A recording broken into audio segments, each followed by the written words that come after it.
उसके अंदर भी मुनाफा नहीं होता। तो यहाँ पे जो स्ट्रेटेजी है वो इसी के अराउंड है। दिन में हो सकता है कि 20-30 स्टॉक्स के अंदर प्रमोटर्स ने स्टेक इंक्रीज किया हो, एफआईआईज ने स्टेक इंक्रीज किया हो।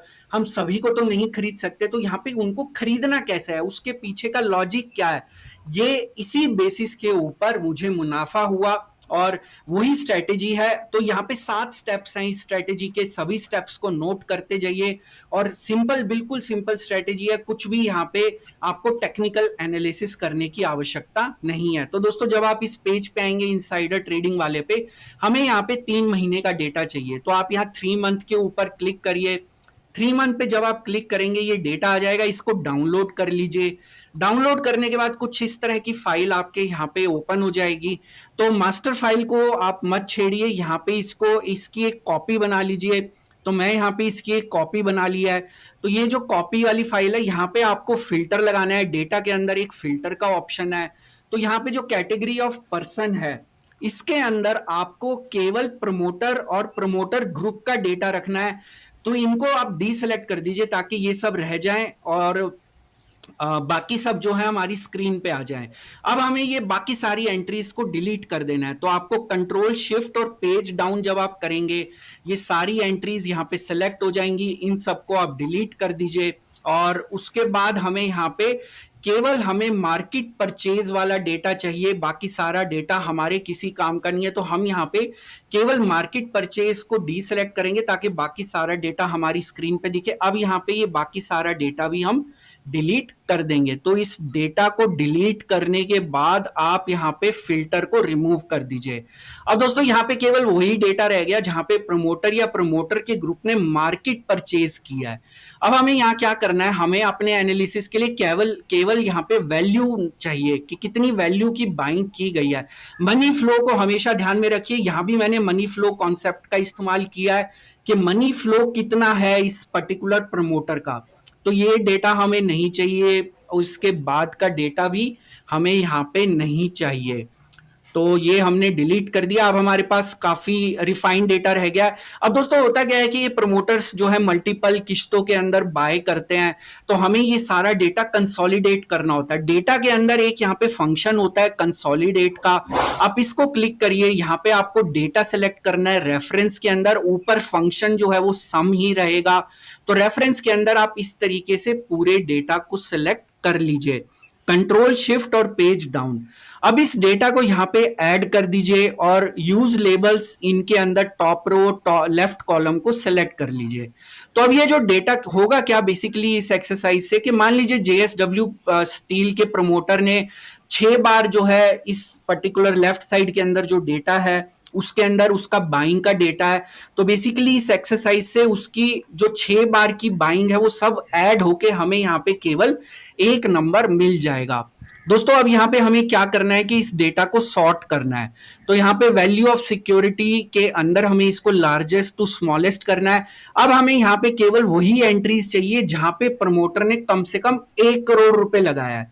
भाई ऐसे तो प्रमोटर यहाँ 10,000 भी लगा देगा, 1 लाख भी लगा देगा, लेकिन ये नंबर आप अपने हिसाब से भी डिसाइड कर सकते हैं। मेरा जो रूल है वो 1 करोड़ का है, क्योंकि वहां पे हमारे पास कम स्टॉक्स आएंगे, क्वालिटी स्टॉक्स आएंगे और वहां पे हम बहुत अच्छा मुनाफा कमा पाएंगे।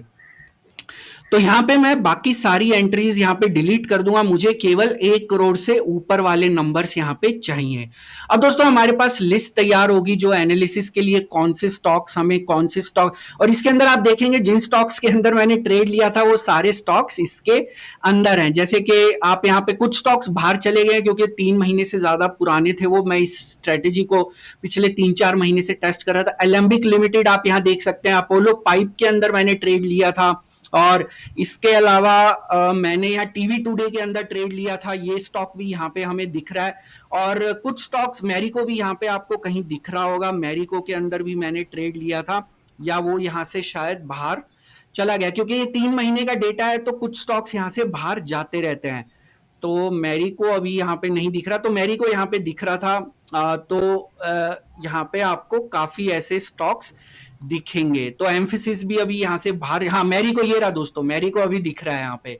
तो ये हमारी एक मास्टर लिस्ट तैयार होगी जिनका हमें एनालिसिस करना है। तो ये मास्टर लिस्ट मैं यहाँ पे एक्सेल में मेंटेन कर रहा था 1 जुलाई तक, उसके बाद मैंने अपने इस सिस्टम को ऑटोमेट कर दिया। तो यहाँ पे मैं डेली बेसिस पे ये मेरी अपनी कोडिंग है, किसको मैंने एनालाइज किया, किसके अंदर ट्रेड ले सकते हैं, किस में ट्रेड जो है नहीं ले सकते, तो वो सब ये मेरी अपनी कोडिंग है। आप अपने हिसाब से, मैं आपको रूल्स बताने जा रहा हूं, तो रूल्स आप ध्यान में रखिएगा।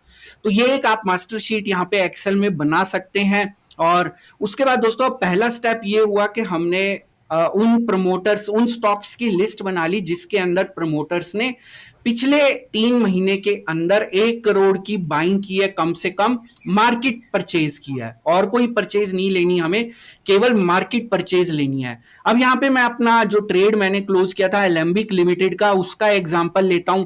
तो अब क्या है कि सेकंड स्टेप में हमें चेक करना है, क्या होता है कि कई बार एक जो स्टॉक है उसके प्रमोटर का परचेज का डेटा यहाँ पे आपको दिख जाएगा, लेकिन होता क्या है कि वहां किसी दूसरे प्रमोटर ने सेल किया होता है। तो होता क्या है कि प्रमोटर बी ने सेल किया, प्रमोटर ए ने बाय किया। हमें यहाँ पे प्रमोटर ए का डेटा दिखेगा क्योंकि हम मार्केट परचेज देख रहे हैं।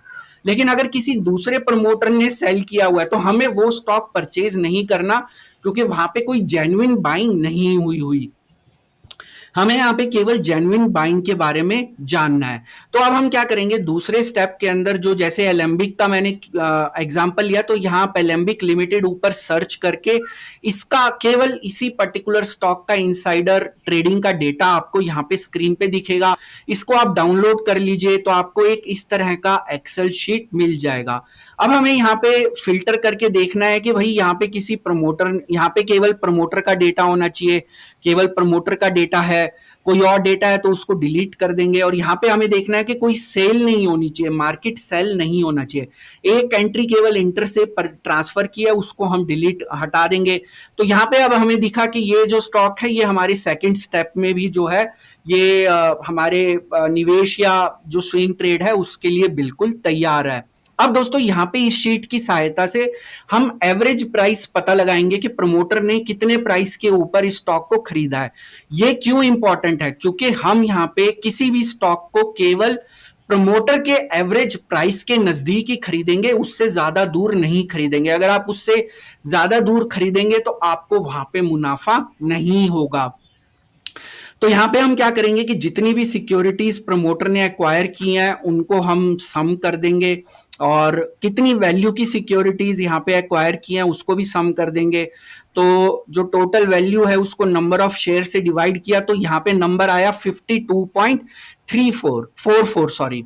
तो मैंने, अगर आपको ध्यान होगा, मैंने अपना ट्विटर पे दिखाया था कि मैंने लगभग 53.95 रुपीज पे इस स्टॉक को खरीदा था। तो उस समय ये जो नंबर है ये लगभग इसी 53 के आसपास दिखा रहा था। तो यहाँ पे हम बिल्कुल, जो अगला रूल है तीसरे नंबर का रूल, कि हम केवल अगर वो स्टॉक एवरेज प्राइस के नजदीक होगा तभी हम बाय करेंगे, नहीं तो उसको हम छोड़ देंगे।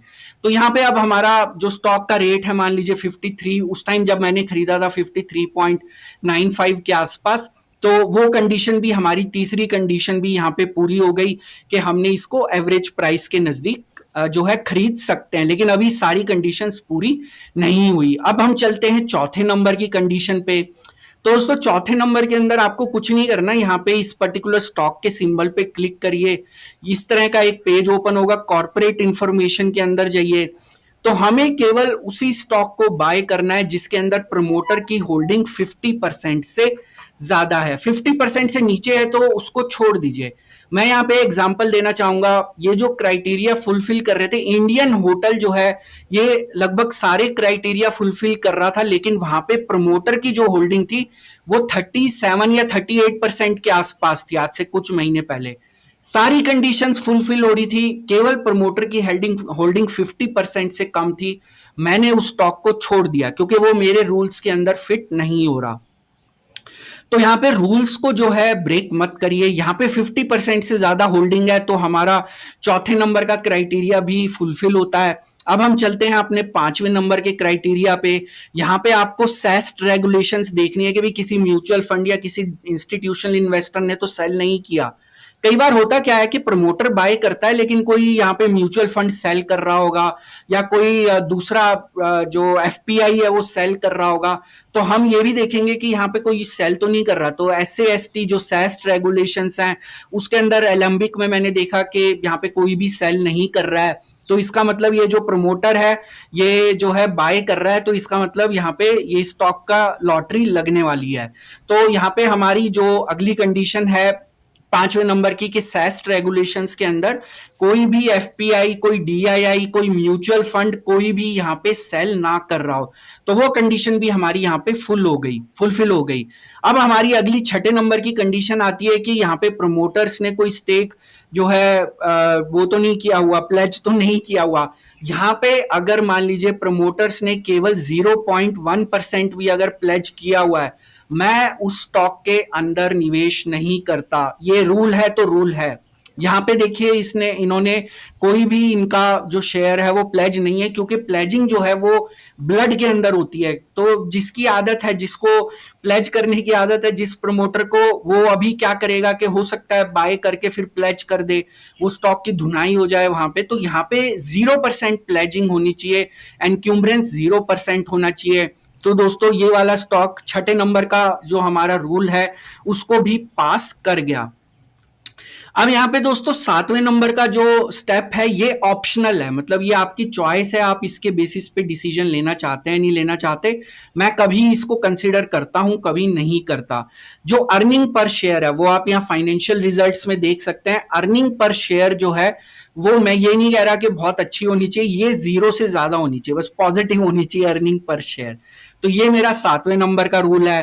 अगर मेरा 7वें नंबर का रूल भी फुलफिल हो गया, तो और सातों रूल सब फुलफिल हो चुके हैं, तो मैं इस स्टॉक को जाके बाय कर दूंगा। जो भी मैंने ट्रेड्स लिए, emphasis, asterisk life sciences, quest Corp, Marico, आप जाके देख सकते हैं, वो सारे इन कंडीशंस को फुलफिल करते हैं। और इसके अलावा जो कुछ 1-2 ट्रेड्स अभी मेरे ओपन है उनके बारे में मैं बताना नहीं चाहूंगा, लेकिन आप खुद फाइंड आउट कर लेंगे। आपको पहले ही पता होगा कि मैंने किन स्टॉक्स में इन्वेस्टमेंट की